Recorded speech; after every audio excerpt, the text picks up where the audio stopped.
அஸ்ஸலாமு அலைக்கும் வரஹ்மத்துல்லாஹி வபரகாத்துஹ். ஏக இறைவனின் சாந்தியும் சமாதானமும் நம் அனைவரின் மீதும் உண்டாவதாக. ஆமீன். அல்லாஹுடைய நெருக்கத்தை பெற்றுத்தரக்கூடிய ஒரு துஆ பார்ப்போமா? அதாவது இப்போ நம்மளுக்கு துஆ கபுல் ஆகணும் அப்படின்னா நம்ம அல்லாஹ் இடத்துல நெருங்கி இருக்கணும். இப்போ ஒரு அரசன் மூலமாக நம்மளுக்கு உதவி வேணும் அப்படின்னா அந்த அரசனுக்கு நம்மளுக்கு கொஞ்சம் இடையில் அந்த பாண்டிங் இருந்துச்சு அப்படின்னா அந்த அரசன் டேரக்டாக நம்மளுக்கு என்ன கேட்டாலும் கொடுத்துருவாங்க. அது மாதிரி தான் அல்லாஹு தாலாவோட நெருக்கத்தை பெறுறதுக்கு இந்த துஆ ஓதி கேட்டோம் அப்படின்னா அல்லாஹு தாலா நம்ம என்ன கேட்டாலும் கொடுக்கக்கூடியவனாக இருக்கான். நம்ம கடன் சுமையில் இருக்கோமா, அந்த கடனை நம்மளை விட்டு நீக்கி தந்துடுறான். நம்ம துன்பத்தில் இருக்கோமா, அந்த துன்பத்தை விட்டு நம்மளை நீக்கி தந்துடுறான். நம்ம பாதுகாப்பு இல்லாமல் உணர்றோமா, நமக்கு பாதுகாப்பை ஏற்படுத்தி கொடுத்துட்றான். நம்ம நோயினால் நிறைய பேரை பார்த்துருப்போங்க, ரொம்ப நோய்.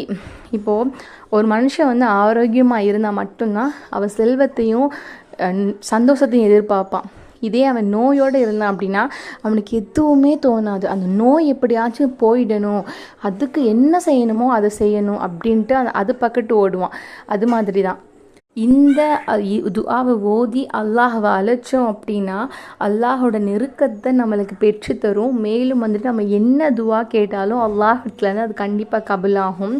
அதாவது மௌலானா அப்துல் ரஹ்மான் கரியாசனவி அவங்க சொல்கிறாங்க, இமாம் அபு ஹனீஃபா அவங்க ரஹ்மத்துல்லா அவங்க 100வது தடவை கனவுல இந்த மாதிரி ஒரு துஆவை பார்க்குறாங்க. அதாவது, யா அல்லாஹ், உன்னுடைய அடியார்கள் உன்னுடைய நெருக்கம் பெறுவதற்கு என்ன துஆ ஓதணும் அப்படின்ட்டு உடனே அவங்களுக்கு இந்த துஆ சொல்லி கொடுக்கப்படுது.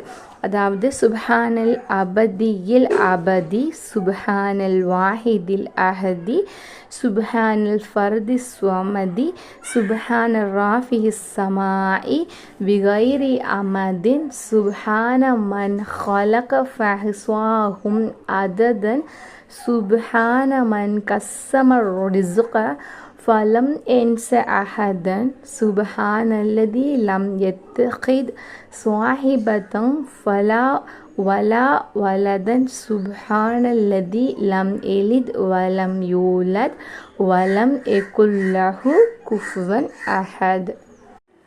நிரந்தரமான நித்தியமானவன் அவன் பரிசுத்தமானவன், ஒருவனான ஒற்றையான அவன் பரிசுத்தமானவன், தேவையாகாத தனித்த அவன் பரிசுத்தமானவன், படைப்பை படைத்து அவர்களை கணக்கிட்டு எண்ணி வைத்திருக்கும் அவன் பரிசுத்தமானவன், யாரையும் மறந்துவிடாமல் படைப்புகளுக்கு இரணத்தை பங்கிட்ட அவன் பரிசுத்தமானவன், குழந்தையையோ துணைவியையோ எடுத்துக்கொள்ளாத அவன் பரிசுத்தமானவன், யாரையும் பெற்றெடுக்காத யாராலும் பெற்றெடுக்கப்படாத அவனுக்கு யாரும் சமமில்லாத அவன் பரிசுத்தமானவன். இந்த துஆ பதியப்பட்ட நூல் துர்ருல் முக்தார் அப்படிங்கிற நூலில் இந்த அழகான ஒரு துஆ பதியப்பட்டிருக்கு.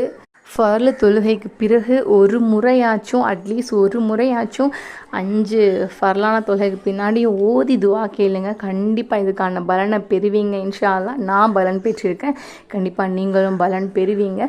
முன்னுக்கு 11 சலவாத்து, பின்னுக்கு 11 சலவாத்து ஓதி முடிச்சுட்டு உங்களால் எவ்வளோ முடியுமோ, அதாவது 3 தடவையாக இருக்கலாம், 11 தடவையாக இருக்கலாம், 7 தடவையாக இருக்கலாம், ஓதி நீங்கள் துஆ செய்யுங்க. அல்லாஹோட நெருக்கத்தை ஏற்படுத்தக்கூடிய ஒரு அழகான பொக்கிஷமான துஆ இது. உங்களுடைய கஷ்டமான ஒரு காரியத்தை சொல்லி அல்லாஹ் கிட்ட வேணும் அப்படின்னு நியத்து வச்சு கேளுங்க, அல்லாஹு தாலா கண்டிப்பாக கொடுப்பான். இது யாருக்கெல்லாம் பயனுள்ளதுன்னு நினைக்கிறீங்களோ அவங்க கூட கண்டிப்பாக ஷேர் பண்ணிக்கோங்க. அல்லாஹ் நம்ம அனைவருடைய ஹலாலான ஹாஜத்துக்களை நிறைவேற்றி நம்ம அனைவருக்கும் ஜன்னத்துல் ஃபிர்தௌஸ் அப்படிங்கிற உயர்ந்த சொர்க்கத்தை தருவான் என்று துஆ செய்வதாக விடைபெறுகிறேன். வாஹிதவான் அல்ஹம்துலில்லாஹி ரப்பில் ஆலமீன். அஸ்ஸலாமு அலைக்கும் வரஹ்மத்துல்லாஹி வபரகாத்துஹ்.